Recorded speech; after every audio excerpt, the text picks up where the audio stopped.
we will begin our Week 2 NFL betting sojourn. Frozen tundra. It's early September. I don't know if we've frozen yet. Yeah. Global warming getting after that ass or no? on a brisk that ass more than anything. on a brisk Thursday night in Lambeau Field with the Green Bay Packers 1-0. Awesome performance, obviously, against the Lions in the season opener. And the 1-0 Washington Commanders and Jaden Daniels. Where do we stand right now, side and total? Where has the betting action been, etc.? Yeah, the betting action has been on the Washington Commanders. Like this is a point spread that was like 3.5. I think there was even some 4s that were out there on Sunday. But all that money has been Washington to where we're even at 3 minus 120. I see some 3 minus 116 that's out there in the betting market. So if you like Green Bay, kind of like how I do, just wait. Might get 3 minus 110 by the time we get to tomorrow and we get to kickoff. So if you like the Washington Commanders, though, make sure you grab the hook because those will not be around much longer just based off of the behavior of the betting market as it stands right now. Now, what could be pushing that is the injury report for the Green Bay Packers. The offensive line is a problem. Their tackle, Zach Tom, is dealing with an oblique injury. He did not practice the first couple days of the week, still waiting on today's practice report. Same with Aaron Banks, dealing with an ankle and a groin injury, DNP both days as well. And for the Washington Commanders, a couple guys you want to keep an eye on. Austin Eckler was limited both days. He should be fine. Noah Brown limited both days. I anticipate that he'd be fine as well. Like those are just like short week limited, like not a big deal there for Washington. So the injury news is on the Green Bay side, and it's with the most important position group on the team. I think that's why the betting market likes Washington. I'll wait, though. The O-line injuries don't make me feel great, but I still like the Green Bay Packers in this game. I think the market's a little bit slow to catching up to how good this Packers team is going to be this year. So I'll lay the 3 with Green Bay. We're just going to wait and go ahead and do it tomorrow. And to Femi's, like, we disagree on the game. I like Washington at the current number, but Femi's 100% right. If you're going to bet, obviously give yourself the best chance to win. If you like Washington, bet plus 3.5 now. If you like Green Bay, wait to see if it goes down. Like you lose nothing waiting. It's not going to 4 with these potential injuries for Green Bay. You lose nothing. Wait to see if you can lay a 3. Candidly, I was probably going to bet Washington anyway, or pass the game, but it was never going to be Green Bay. I think Washington has the better quarterback in the game, even if I think Green Bay's awesome, and Micah Parsons obviously matters a lot. By the way, Parsons is questionable too. We think he's going to play, but not a long recovery period for Parsons after playing on Sunday. I'm on the Commanders, Femi, and Jaden Daniels plus the 3.5 tomorrow night in Lambeau. Full betting preview of that game coming up tomorrow. Side total and props.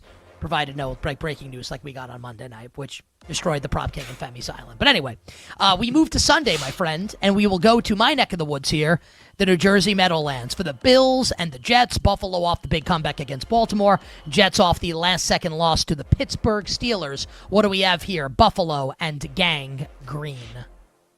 Yeah, Gang Green's getting all the green. It's been all Jets money since this one opened. Like these were 7s. There was even some 7.5s. Now we're down to 6.5. I think a lot of the bettors very impressed by what they saw from the New York Jets, albeit in defeat, but the Jets did look like at least like a competent offense, which was much different than what we've seen over the last handful of years. A little bit of a surprise because Justin Fields is the quarterback, but hey, they put up points against the Pittsburgh Steelers. The defense, though, a little bit shaky, which is why you've seen some money to the over. This was 45.5, now 46.5, as we get closer and closer to a key-ish number with totals, which is 47. Of course, Buffalo's offense is electric. We all saw that Sunday night, but if there's an area where you can nitpick the Bills, it would be on the defensive side of the ball, which is why you see the over getting bet in this game. I don't have a strong opinion with this game. Part of me thinks that the Jets could be a little bit more frisky than the betting market thinks, given the fact that the run game could keep Josh Allen off the field. But as for side total, I think I'm just going to pass this game. But I understand why people like the New York Jets and why they've been seeing the bulk of the money so far throughout the early portion of the week. I get it too. We had Drew Dinsick on the show yesterday. He talked about liking the Jets. Brian Baldinger, we had him on the last segment, and I asked him about specifically this Jets offensive line and Armand Membu, who looks like a star. And he's like, yeah, they could, Buffalo's undersized. The Jets are going to run right at them. It does feel like the Jets are the right side here. Something's preventing me from making this happen right now and actually clicking the button here on the New York Jets. But Femi, I may not be able to resist the siren song for long. My initial thought was Buffalo, but the more people talk about this, the more I may be getting swayed. But like you, at this moment right now, I do not have a strong opinion on the game. What about, as we continue on in the AFC East, the 0-1 Miami Dolphins, the disaster class team of this NFL season, hosting the 0-1 New England Patriots? Yeah, the Miami Dolphins are hanging out as a 1-point favorite right now. There's some 1.5s in the market. BetMGM has a 1.5 minus 105 total, sitting at 43.5. That's been bet to the under because as I pull it up right now in my notes, the Dolphins injury report, no bueno. Does not look good. We'll start with the offensive line. Of course, James Daniels, he's already been placed on IR. He is out. Liam Eichenberg has been on the PUP list. But now Austin Jackson, their tackle, he's expected to miss Sunday's game. Mike McDaniel didn't want to rule him out, but he also didn't sound confident that he would actually play. So that's 3 starting offensive linemen who are down for the Miami Dolphins. Darren Waller, his status is uncertain. And I actually want to read the quote from Mike McDaniel because I think it's just classic Mike McDaniel. He said this about Waller.